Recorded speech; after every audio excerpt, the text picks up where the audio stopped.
আমাদের সঙ্গে আছেন নিউজ 18 বাংলার স্টুডিওয়ে তাপস রায়। অতনু, তাপসদাকে প্রথম প্রশ্নই করতে হবে, কারণ পোড় খাওয়া রাজনীতিবিদ, দীর্ঘদিনের বিধায়ক। তাপসদা, বিধানসভা হচ্ছে গণতন্ত্রের মন্দির, সেখানে বিরোধী দলনেতা, এই যে কিছুক্ষণ আগে আলোচনা হচ্ছিল বিরোধী দলনেতার প্রস্তাবে 13 জন বিধায়কের সই চুরির অভিযোগ, আপনি কিভাবে, আপনার উপলব্ধি? আমার উপলব্ধি বলতে ঠক জোচ্চোরদের দল। এক, নয় বিধায়কদের ওপর আস্থা বিশ্বাস নেই, ভরসা নেই। দুই হচ্ছে যে তাড়াহুড়ো করে করতে হবে বলে এই পথটাকে নিতে হয়েছে। এটা তো তাড়াহুড়োর কি ছিল? 30 আমি জন জানি হলে না, পরেই তো সই হয়ে যেত। না না জানি না, আপনি সেটা তো ভালো করে জানেন। সবই জানি। হ্যাঁ। তো 30 জন হলেই হয়। সুতরাং ব্যাপারটা হলো যে সবের মধ্যে আমি শুধু ফ্রাইটেন্ড, আমি খুবই আতঙ্কিত যে গত 15 বছর ধরে আমলাদের সই, ডিএমএসপির সই, চিফ সেক্রেটারি বা বিভিন্ন প্রিন্সিপাল সেক্রেটারির সই বা মুখ্যমন্ত্রীর সই বা এইরকম ধরনের বিধায়কদের সই কত জাল জুচ্চুরি হয়েছে। ঠিক, আমি এটা নিয়ে একটু ভাবিত। তার কারণ হচ্ছে এটাতে অভ্যস্ত বলেই কোনো প্রয়োজন না থাকা সত্ত্বেও যে বিধায়করা নেই তাদের সই করে দিল। ওটা দেশের ইতিহাসে নেই, কোনো বাংলার ইতিহাসে নেই, কোনো রাজ্যের বিধানসভার ইতিহাসে নেই। এবং এর কিন্তু শাস্তি সাংঘাতিক। এরকম যদি এমএলএরা করে থাকে, যদি বেরোয় ওই হ্যান্ডরাইটিং এক্সপার্ট বা সিআইডি তদন্তে, তাহলে এমএলএশিপ যাওয়া উচিত, যাবে এবং শাস্তিও হবে। আর যদি দেখা যায় যে এমএলএ নয়, অন্য কাউকে দিয়ে করিয়েছে দলের, হ্যাঁ, নন্টে ফন্টেকে দিয়ে, তাহলে নন্টে ফন্টেদেরও শাস্তি হবে। মানে এইটুকু বোধোদয় হয়নি যে ব্লক লেটারে কখনো সাইন হয় না, সই হয় না? সবই জানে, আবার সবই জানে না ভেবেছিল বোধহয়। যেমন ভেবেছিল যে সরকারে থাকলে আর মমতা ব্যানার্জি মুখ্যমন্ত্রী থাকলে বোধহয় যা খুশি তাই করা যায়। শেখ শাহজাহানও হওয়া যায়, পিঠে পুলি বানাতে ডেকে পাঠানো যায়, অভয়াকে সে ধমাচাপা দিয়ে কিছু হবে না এটা ভাবা যায়। পয়সার জোরে আর ক্ষমতার দম্ভে তো অন্ধ হয়ে গেছিল। তারপরে ওই সমস্ত ভাষা শব্দ ব্যবহার করা যায়, পুলিশি রাজ, দুর্নীতি রাজ, গুন্ডারাজ কায়েম করা যায়। ধারণা ছিল, এটাই তো ভুল, ধারণা ছিল কিছু হবে না, যা খুশি করো, কিছু হবে না। মমতা ব্যানার্জি আছেন at the helm of the affairs, মানে উনি বসে রয়েছেন মুখ্যমন্ত্রী হিসাবে। কিন্তু দেখা গেল যে না, 11-র পর 14 থেকেই শুরু হয়ে গেল। আজকে তো 12 বছর। 26, হ্যাঁ। তবে স্যার, আপনি একটা জিনিস আমরা এখানে বসে আলোচনা করছিলাম কদিন ধরেই, যে জনপ্রতিনিধি একজন বিধায়ক মন্ত্রী হয়ে যাবেন, মানে তারা যদি সরকারে থাকতেন তাহলে হয়তো মন্ত্রী হতেন, কোনো এক সময় মন্ত্রী ছিলেন। সেই মানুষটার সই জাল হচ্ছে, সই চুরি হচ্ছে, হয় কেউ করছেন বা তিনি কারো হয়তো করছেন। ইমেজটা কোথায় চলে গেল বিধানসভার? ঈদের জন্য ঠিক কথা। পশ্চিমবাংলার বিধানসভার একটা গৌরবান্বিত ইতিহাস আছে এবং দেশের প্রাচীনতম বিধানসভা, আইনসভা। পশ্চিমবাংলার বাইরে যাদের যাদের আত্মীয় স্বজন বন্ধুবান্ধব রয়েছে ভারতবর্ষের বিভিন্ন রাজ্যে বা ভারতবর্ষের বাইরেও, পশ্চিমবাংলার সম্বন্ধে সবাই নাক ছিটকোয়। সেই নাকটা ছিটকোয় কেন? আর আমাদের সম্বন্ধে, সকলের সম্বন্ধে ওই ধারণাটাই বা কেন?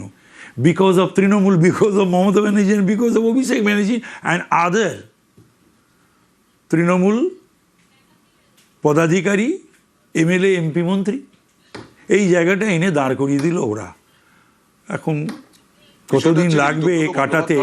ঋতব্রত বন্দ্যোপাধ্যায়, সন্দীপন সাহা, এরা বলছেন নৈতিকতার স্বার্থেই আমরা স্পিকারকে জানিয়েছি, এই অভিযোগটা করেছি।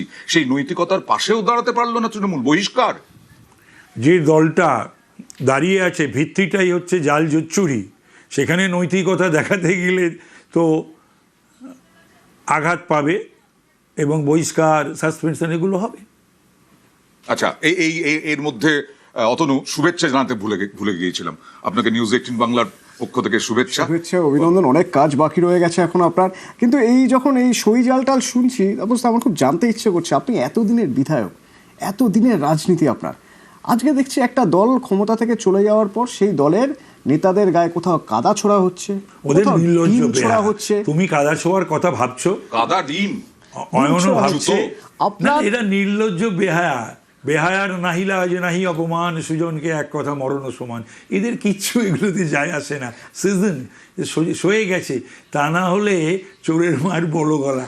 এখনো পর্যন্ত ওরা মানুষের কাছে মুখ দেখাচ্ছে, চিৎকার করছে আর আবল তাবল বকছে। আজকে আপনি মন্ত্রী আছে, যে মন্ত্রিত্ব হয়তো আপনার অনেক আগে পাওয়া উচিত ছিল।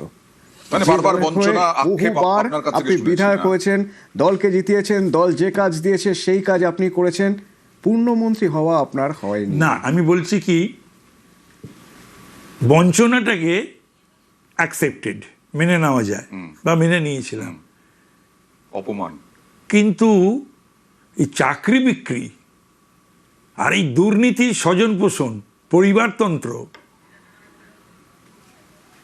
এই গুন্ডারাজ, এই শেখ শাহজাহানদের হাতে রাজ্যটাকে তুলে দেওয়া, শওকতদের হাতে, জাহাঙ্গীরদের হাতে আর পুলিশের হাতে এই রাজ্যটাকে তুলে দেওয়া, এটা মেনে নিতে পারিনি। এটা বহুবার আমি প্রতিবাদ করেছি, একবার দুবার নয়, ডেইজ ইন ডেইজ আউট, কিন্তু ইন ভেইন, কিছুই তাতে হয়নি।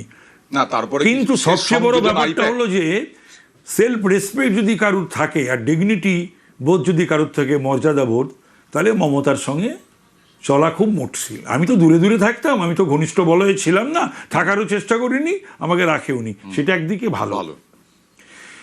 ওই মমতা ব্যানার্জি হচ্ছে মানুষকে অমর্যাদা করে আর অপমান করে, ভাইকারিয়াস প্লেজার বলে একটা কথা আছে, ওটা এনজয় করে, পৈশাচিক উল্লাস।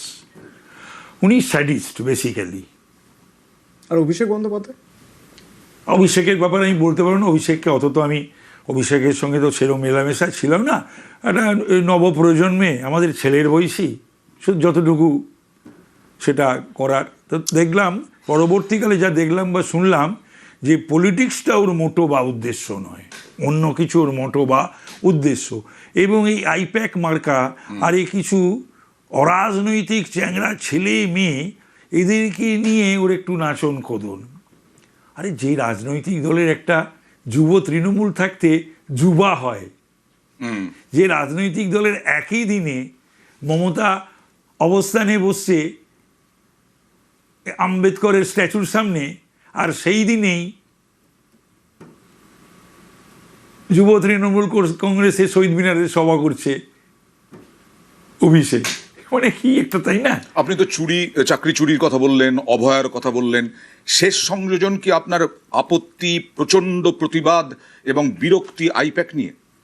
হ্যাঁ, কতবার আমার সঙ্গে ডাল গলাতে পারতো না। আমি একটু, জানো তোমরা, টাইপটা একটু আমার একটু অন্য, আমি ঠোঁট কাটা, স্পষ্টবাদী, ধমকে দেওয়া, বেশি কাউকে পাত্তা না দেওয়ার, এই একটা আমার ছোটোবেলা থেকে একটা মানসিকতা।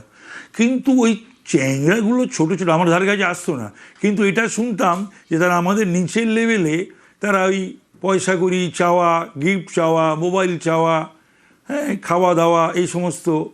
আর ওই সমস্তই আমাদের একটা, আমি আজকে আমার 53+ ইয়ার্স চলছে পলিটিক্যাল লাইফ, আর ওই চ্যাংড়া চ্যাংড়া ছেলে মেয়েগুলো তারা নাকি সমস্ত রাজনীতি বোঝাবে, সংগঠন বোঝাবে।